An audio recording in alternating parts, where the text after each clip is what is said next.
자, 올해 우리 한국 성장률을 3%로 전망했습니다. 예. 러시아는 지금 몇 프로일까요? 러시아는 예, 뒤로 마이너스 한 20%, 30% 되겠죠. 네.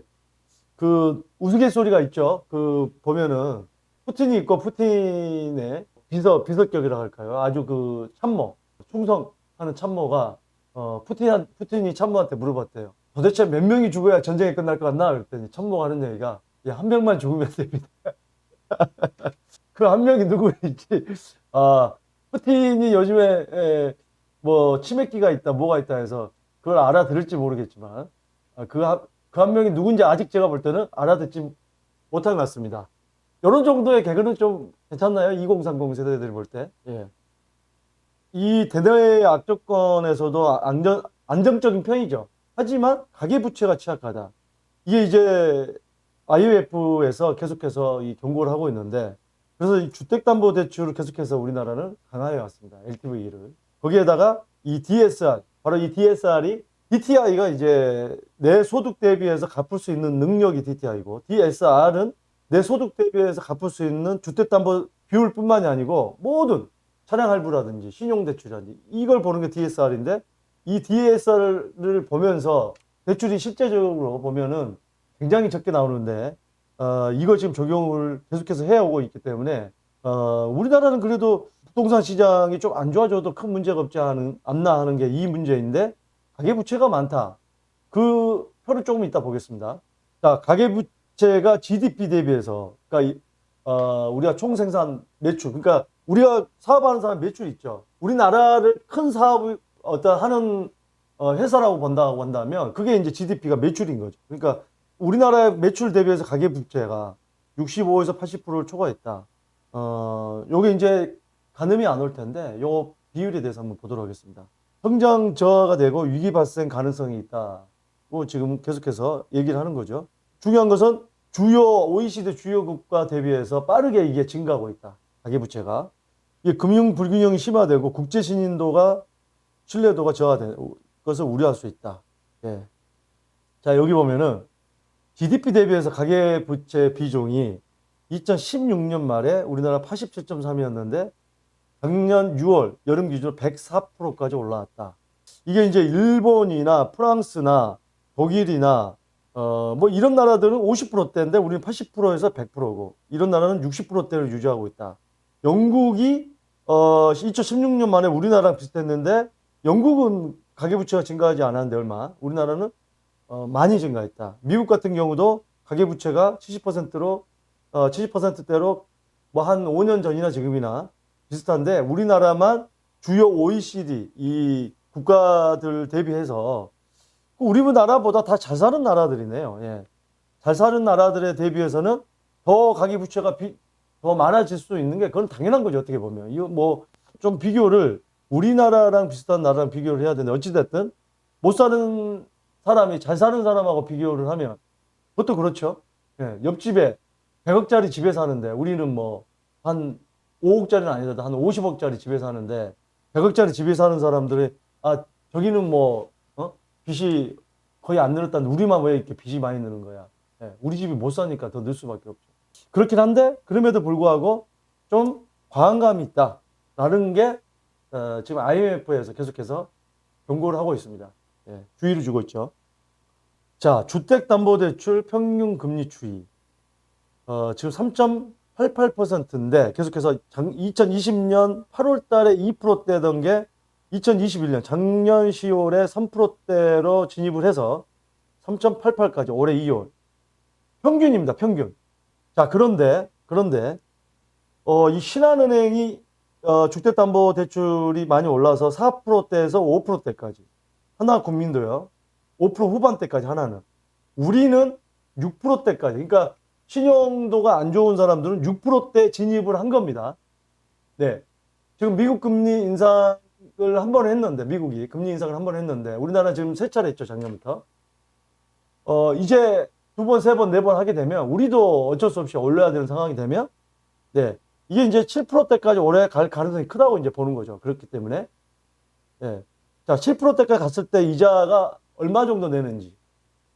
자, 금리가 5%대일 때 이 주택담보대출로 3억 원을 받으면 이자는 얼마 나올까? 연 5%일 때 한 달에 125만 원씩 이자가 나갑니다. 6%일 때 150만 원이에요. 그러니까 1% 올라가는데 지금 25만 원 올랐거든요. 이게 이제 7%로 가버리면 210만 원이 되죠. 210이 아니고요. 2,100만 원이죠. 연 2,100만 원이니까 나누기 12를 하면 얼마 나옵니까? 2,100만 원에서 나누기 12. 대략 180만 원 나올 것 같은데. 그렇죠. 이렇게 이자율이 올라갈수록 이렇게 올라가는 거죠. 자, 고정금리라고 하면 우리가 30년의 주택담보대출을 받는데 평생 고정이 아니죠. 5년 고정이 되고 이제 변동금리로 가기 때문에 뭐 그런 부분도 볼 때 누구도 안심할 수는 없다. 지금 상황이라면. 네, 175만 원이군요. 25만 원씩 올라가네요. 예, 연 7%로 왔을 때는 175만 원, 25만 원이 또 올라간다. 예. 자, 3년 만기 국고채 금리가 작년 12월 말에 1.79%, 2.66인데 우리가 보통 보면 10년 만기가를 많이 봅니다. 미국도 그렇고 우리나라도. 이게 우리나라가 3%대가 거의 유일합니다. 지금. 굉장히 많이 올라갔어요. 미국이나 다른 나라들은 뭐 2%대, 1%대, 예, 그 정도 수준인데 우리나라 국채금리 지금 뭐 코로나 그 50조 그 추가 예산 지금 그 주는 것도 국채를 내서 그러니까 국채를 발행을 해서 이 그 돈을 갖다 마련을 어느 정도 하겠다.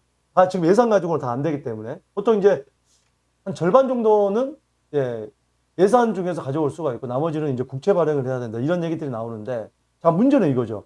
우리가 3%대 다른 나라들에 비해서 굉장히 지금 금리가 비싸기 때문에 국채를 발행해서 나중에 갚아야 되는 이 돈이 굉장히 많아진다는 겁니다. 그런 부분 때문에 지금 여러 가지 지금 얘기들을 나누고 있는데 봐야죠. 뭐 이게 옳다 저게 옳다. 지금 이 경제라는 게 단순한 게 아니고 굉장히 복잡하게 계산해야 되기 때문에 무조건 이게 나쁘다 좋다고 얘기할 수는 없습니다. 이자 후폭풍 올라온다. 그러니까 조금 전에 제가 이제 말씀을 드렸지만 한 달에 3억 주택담보대출을 받았을 때 125만 원에서 이제 150만 원 늘어가고 뭐 175만 원까지 늘어간다. 그랬을 때 우리 이제 생활이 굉장히 이제 빡빡해지고 이걸 감당을 못하는 사람들이 이자가 밀리면은 이제 경매로 나올 수가 있겠죠. 근데 이제 이런 부분을 봐야 되는 게 과연 그러면 담보대출을 많이 받은 이런 지역들이 어디냐? 근데 지금 투기과열지구에서 15억 초과 아파트 같은 경우는 거의 대출이 안 된 지 꽤 됐기 때문에 대출이 된 지역이다. 그럼 특히나 뭐 영끌해가지고 영끌해서 대출을 받았다. 아니면 영끌해서 뭐가 있죠? 담보대출은 아니고 영끌해서 신용대출을 받았는데 또 돈을 빌리고 했는데 갭투자를 했다. 그러니까 이런 영끌을 한 지역들이 어디냐. 이게 이제 위험할 가능성이 크다라는 겁니다. 그래서 우리가 보통 집값이라는 게 고가에서 이 중간 정도로 갔다가 저가에 영향을 미칩니다. 대부분 이 강남권에서부터 파생이 돼서 우리가 보통 보는 강남 재건축 압구정 현대 음마 아파트 잠실주공 5단지가 얼마 올랐다. 그 다음에 어디로 갑니까? 목동 재건축으로 간다. 그 다음에 상계주공 재건축으로 간다. 재건축으로 보면 그렇고 강남 주변에 이 마포권, 용산권, 성동구 이런 데서 강북권으로 가서 경기도로 가고 이 풍선 효과가 점점 가는데 지금은 그런 상황이 아니라는 거죠. 이 고가 아파트들이 경매로 나올 확률이 얼마나 있을까? 예전에 비해서 그렇게 높지 않다는 거예요. 왜? 대출을 안 해줬잖아요. 그래서 이 위에서부터 내려와서 중간으로 영향을 미쳐서 대세 하락으로 가는데 대세 하락으로 갈 가능성은 혹시나 떨어지더라도 갈 가능성은 없다. 잠깐 조정을 받을 수는 있겠으나 이런 문제죠. 재건축의 안전진단 통과 때부터 조합원 양도 금지를 한다. 자, 무슨 얘기입니까? 이걸 왜 그렇게 합니까? 우리가 예전에 집값이 많이 오를 때 재건축 조합 설립인가 이후부터 조합원 지위 양도 금지라는 거를 법을 만들었고요. 그러자 재건축을 막으니까 재개발로 갑니다. 재개발로 가니까 뭘 또 어떻게 합니까? 관리처분 인가 이후에 전매 금지를 시켰죠. 자, 이렇게 점점 조여가는데 지금 이런 재건축에 대한 이슈. 결국에는 서울 중심권의 재건축을 풀어줘서 새 아파트를 공급하기를 빨리 하게 만들고 또 일기 신도시도 뜨거운 어떤 감자기 때문에 그런 부분에서 이제 정책을 펴려고 하는데 지금 집값이 좀 꿈틀꿈틀거려. 그러니까 아니야 집값을 띄우려고 대통령 되는 사람이 어디 있습니까? 없죠. 그러니까 이 조합원 지위 양도를 안전진단 통과 때부터 하자고 인수위에서 지금 얘기가 나오는 거죠.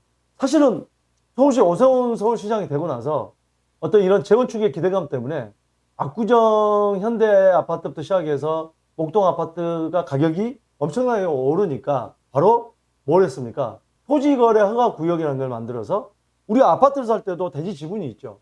그게 최근에 이제 바뀌었죠.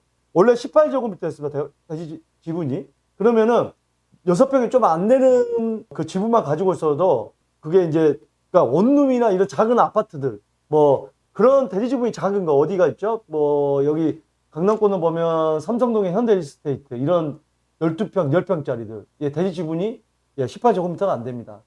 잠실에 1cm나 이런 아파트들 예, 12평짜리 아파트들 대지 지분이 안 돼요. 그런 건 거래됐단 말이에요. 토지거래 허가 구역으로 묶어놨어도 이것까지 막기 위해서 어떻게 했습니까? 6제곱미터로 내렸죠. 사실상